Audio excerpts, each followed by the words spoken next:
Hi, everyone. Thank you, Miguel and Andrew and everyone for coming. I'm Jørgen. We're a little bit of a new company. So we started about 1.5 years ago, and I lived in Hong Kong for the past 7 years. And I ended up getting into the denim industry about 4 or 5 years ago. Kind of a bit by accident, by doing an agency project for a denim mill in China. And I got to spend some time on the factory floor, and I got to see the effort that went into making all the fabrics and everything. And then I ended up working with them. And we saw a lot of potential, especially, for example, there's a lot of use of a fax machine. So that kind of also led into what we're now doing, which is related to information technology, and also what we've been doing lately, which is 3D technology. So we started the company, as I said, around 1.5 years ago to 2 years. The main idea was that I came from this denim mill background, from textiles or the fabric background, and the idea was to help the fabric mills to succeed in the digital world. And to do that, we focused on sitting down with them and working with the mills to try to understand what some of the difficulties were based on what I've been learning from working with them. Developing the technology in-house, which was my partner that I started the company together with, and also trying to tell the stories and develop some content around how to get this out and inform and educate. Let me see. So what I'm going to talk about today is, first of all, to talk a little bit about the technological landscape that we're facing, which is can be quite confusing and complicated. And then talk a little bit about the problems that we've identified in the denim industry and some of the solutions that we're approaching, and also a little bit about the data and the 3D and the collaboration and where we're going with the supply chain. So to talk about the technology first, we look at it kind of from a technological development point of view in waves, where the personal computer had a lot of impact on everyone's lives. Then came the internet, and then came mobile phones, which has now reached a very mature kind of level of development. And I think phones now are getting bigger and smaller, and then bigger and smaller again, and we're not seeing that much of a kind of a breakthrough in those technologies. But so we're wondering what's coming next. So to break down the buzzwords a little bit about, like, I'm sure you all heard about blockchain technologies and artificial intelligence and all these things, and kind of just to put it into these 3 main blocks. The first thing that we're seeing and starting to see is that we're starting to talk to computers. So we're not just typing on keyboards anymore, but we're saying, hey Google, play me some relaxing music, or Alexa, tell me about sustainable denim, or you can ask these questions to a computer. And we expect them to kind of give us replies and to process them and to give us something that we can use or even execute these commands. And the second thing is that we're moving from screens. This is something that we're not seeing so much of just yet. We're still at the mobile phone kind of screen level. But the big question is, where are we moving with visual technology? And that's where we see augmented reality and virtual reality and 3D being a big thing. Where especially, well, to explain augmented reality a little bit, where basically using AR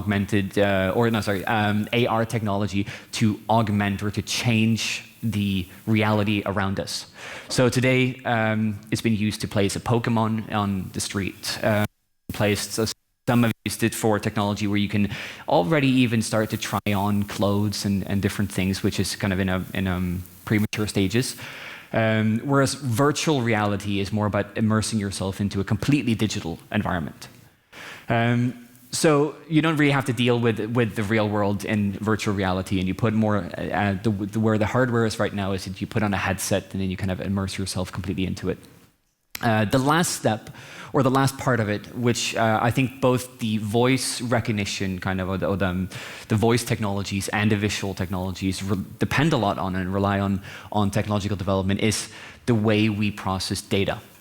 So data that's being captured, turned into information, and then we're no longer just looking at data in spreadsheets and trying to make sense of it by ourselves, but we're having and seeing more and more of these algorithms, which is where we start talking about artificial intelligence and big data and machine learning, which are basically algorithms that process data and make sense of it so that it can be fed back to us.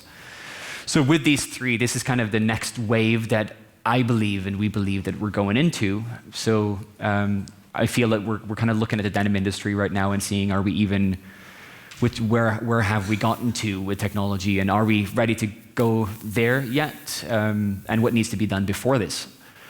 So we've used this as a little bit of to identify some of the problems, I think communication, and to talk about data and information, and I think this can show, as one example, for example, the first person being a customer, a final customer, trying to tell retailers what they want to buy. And then the retailers try to tell the supply chain what they want to make and how to kind of get that all the way down from garment factories to fabric mills to yarn spinners. And then it's typical in this process that a lot of information is lost along the way. So you go back and forth, and to kind of summarize some of these problems that we've identified, is communication seems to be a big problem, where basically people are not getting the right information at the right time, at the right place. And we've seen some research that says that, or that shows that even 70 to 80% of actual supply chain effectiveness is lost due to poor communication. Basically meaning that you're losing a lot of effectiveness and a lot of the ability to create products due to the information not being there. What we see from data is that we see in other industries that you can use data to create a lot of value for companies. And data is kind of also predicted to be one of the most valuable assets for competitive advantage and to differentiate yourself by making better products, because you understand what's being bought and you understand this relationship between your customer and your product. And to get onto the 3D, we've identified that there's a lot of waste in the industry. Whereas denim fabrics, and I think we all kind of presumably agree that you got to touch the fabric. It's a very important part of it. So where do we even begin to kind of create a digital version of denim? And we're most likely not going to be able to, or like don't want to take away the touch part of it. So we're not going to have everyone talk in tin cans, but to just kind of talk about getting the information to the right time, to the right place at the right time. It needs to be distributed and captured, or first of all captured, and then processed and distributed in different forms of information and the insights that can create value for the businesses. So what we do as a company, we're working to emphasize that we're working mainly now with fabric mills, although we identify in the supply chain that at some point, and we want to work with garment factories and yarn spinners and fiber companies and even retailers down the line. But at the moment, to start, we're focusing very much on fabric trade. So we're not doing product. We're focusing on the trade processes. So information technology on the left-hand side is all this data, is all this we can use. For example, I'm sure a lot of you use Spotify, where Spotify is providing you with this great app, basically, that you can listen to music and you have a good experience, you can find music. And what Spotify is getting in return is that they can understand, they get all this data, so they can understand the relationship between the customer and the product, where they can then use that to create these playlists, for example, to give back to you, and they can start to try to predict what kind of music you like, which I'm often always, or a lot of times, surprised by how accurate that works for my Spotify. The other part of it is the visual technology. How can we reduce the sample demand by creating some sort of a digital denim?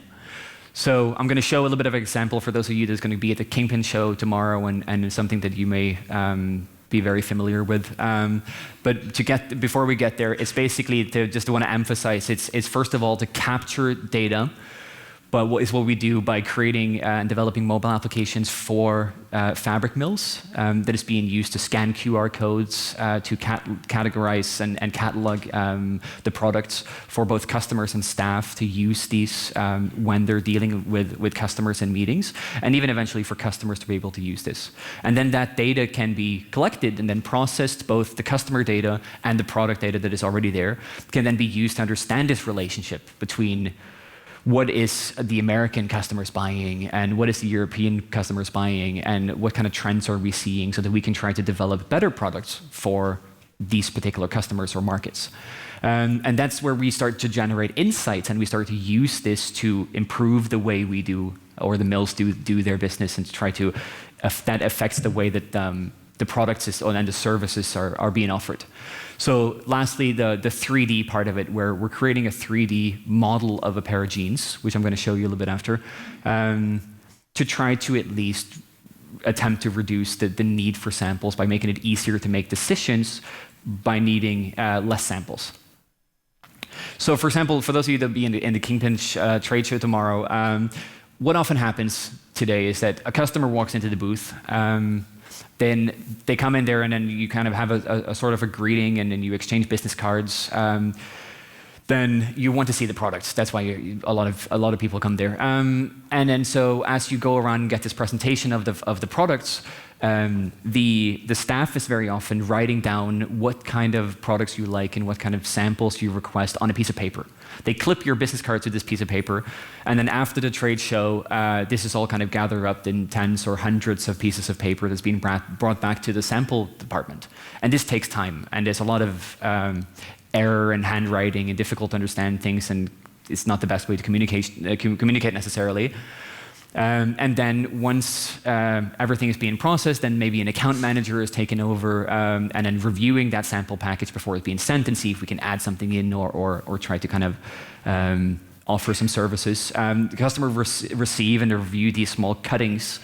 And it's difficult as a buyer, I'm sure, when you have a bunch of boxes out on your desk after a trade show, difficult to remember what exactly it was that triggered kind of you to desire to have a sample of each of those fabrics, and then that point to make the decision to go towards production with it. So what we're doing now is that we're developing web and mobile applications for the fabric mills, focusing on this trade process between the buyers and the supplier, where it's a mobile application where you can go online. It's always online, it's always there. You can scan QR codes that the mills have on their hangers. You can go on there, you can search by fabric features. You can scan QR codes if you have the product in front of you, and then you can review a 3D product. So we're scanning 3D jeans, and then we're putting these jeans into the mobile application so that when you're sitting there with the sample that you requested, you can use the mobile application to scan the QR code, see a 3D model of the jeans, and then that will hopefully make it easier for you to remember what made you want that sample and for you to make the decision to go towards production. And all in a more of a personalized environment where you have your own user, you can have your own records and your own history of what you've been requesting from this supplier. So just to show you a little bit of this, so denim is a bit tricky in 3D. Because of the laundry process. So if it's a solid dyed fabric, then it's easier because you can kind of tile texture onto a 3D model. And so what we've experimented, and we're still experimenting a lot with this, but we've built the 3D scanning studio in Hong Kong where we bring in the garment, we put it onto a mannequin, and we scan that and then create photorealistic 3D models. So kind of, yes, you have to still create one sample, but the idea of it is that you can distribute it and you can create as many copies as you want of it with absolutely no marginal cost, and you can send it around to customers. And at the moment here, it's just images, but this 3D model can be navigated, and as you can see here, you can zoom all the way in to see slubs and wash effects and different things onto the garment here. So to take it a little bit further, one of the things that we can do with 3D models as well is that we can animate 3D models. So this is more just to show you for fun. This is just something we're playing around with a bit now. But this can be used to tell a story, to put things into context, or to kind of, you can dress up digital avatars in the future. That's going to be a big thing, and a lot of different things. I think this is going to play now, but.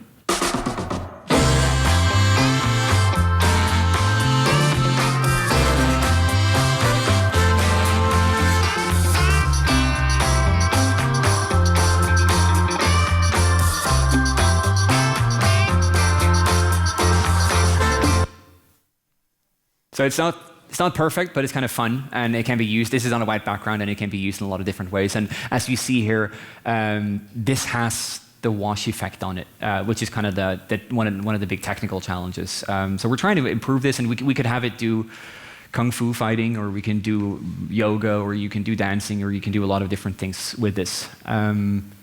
So just to summarize a little bit here, what we're doing there with the data and the information technology, together with this visual technology, has a lot to do, it's about the supply chain. So as I said, we're at the moment working basically in the middle there with the fabric mills and how they sell then to garment factories and retailers and at this point.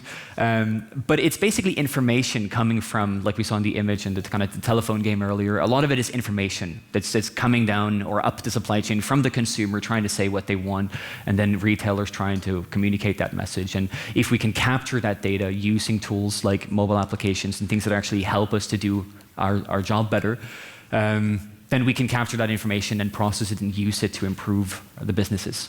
So the purpose of the supply chain is also to supply the final product that is in demand by the consumer. So it's a collaborative effort where everyone in the supply chain needs to work together to be able to produce that final garment that is in demand by the consumer. So although maybe unattainable, the goal would be that the supply would equal demand. So we're working our way to get closer there by using information technology to make sure the right information is getting to the right place at the right time. So if you have any questions or if anything, but thank you very much for having me. And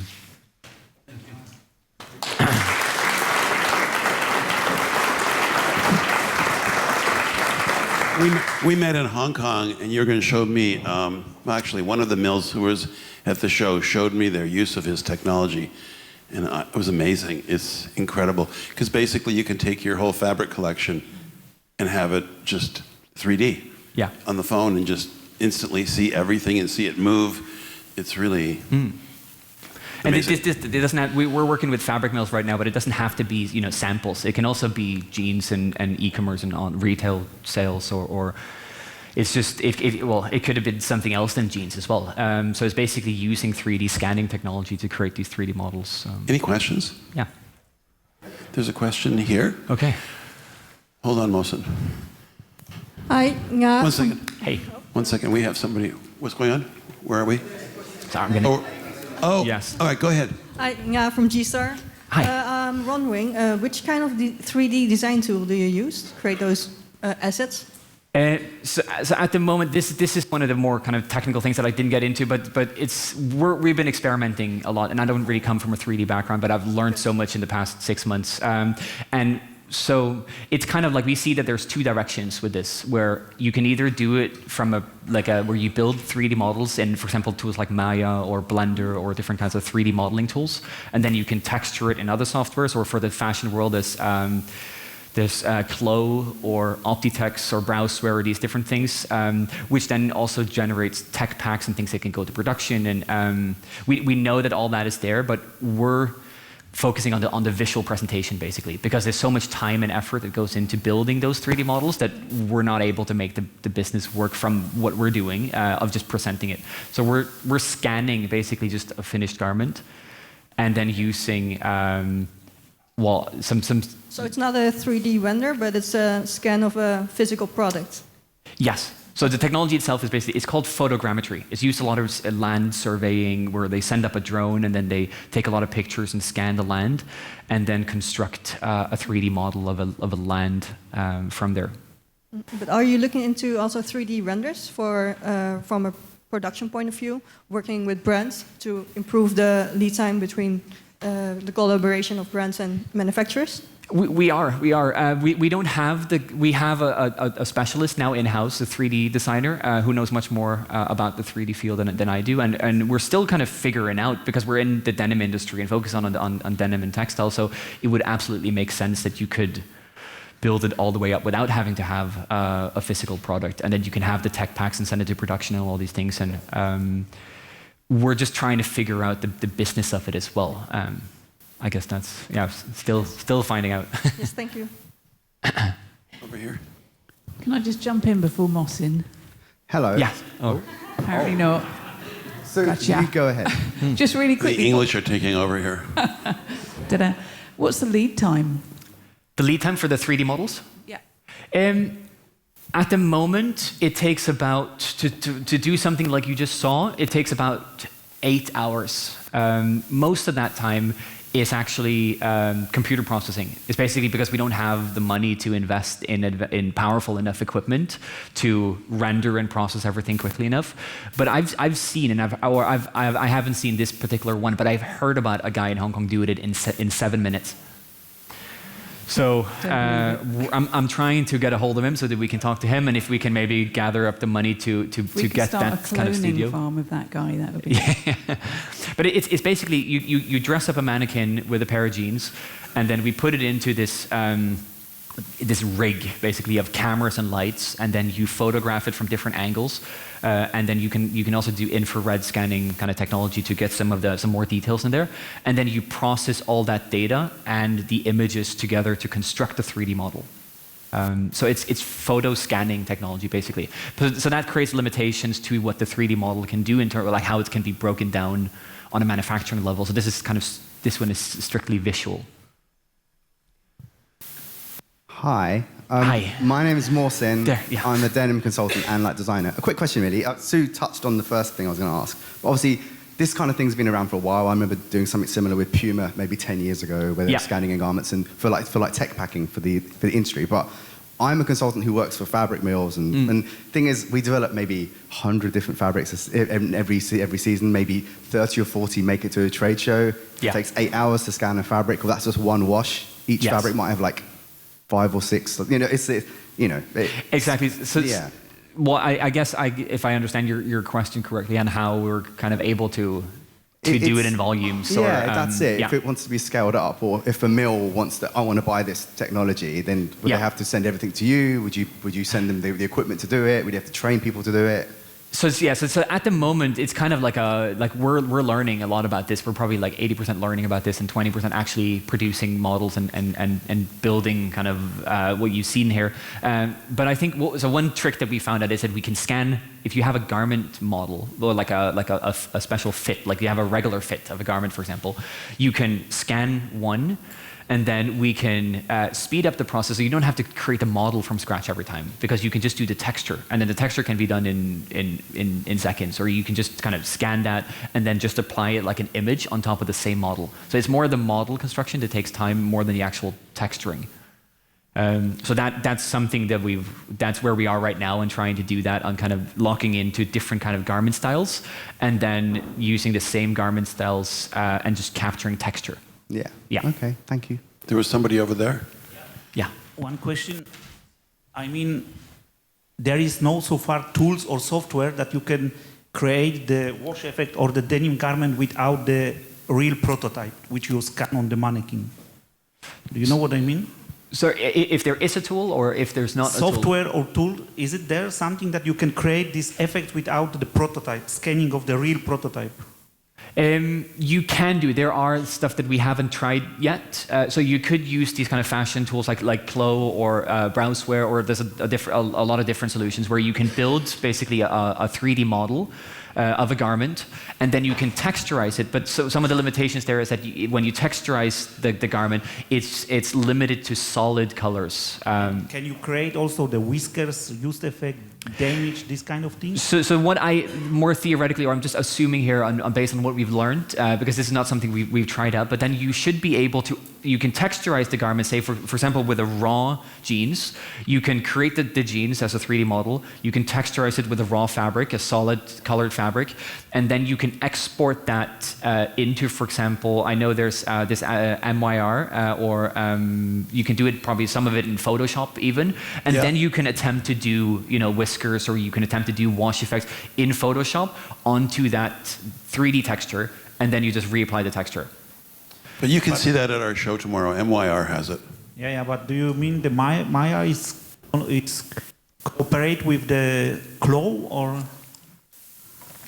I'm sorry, I can't. I haven't talked to them yet, and I can't really speak on their behalf. But I'm not sure. All right. Yeah. Okay. We're going to try to move on. We have we'll take one more question, but then we have to go on. Hello. There's somebody here as well. All right, go ahead. Hello, I'm Rohan Perra from Hydrabni Group, Sri Lanka. When I see your 3D pants, we can see the washing effects and high-lows and all these things. but how the customer can feel because the hand feel is very important, very sensitive factor. So how the customer get the idea about the soft or harsh or about this kind of feeling? Exactly. This is also, we're not able through a mobile phone just yet to kind of to give the idea of a hand feel of a fabric.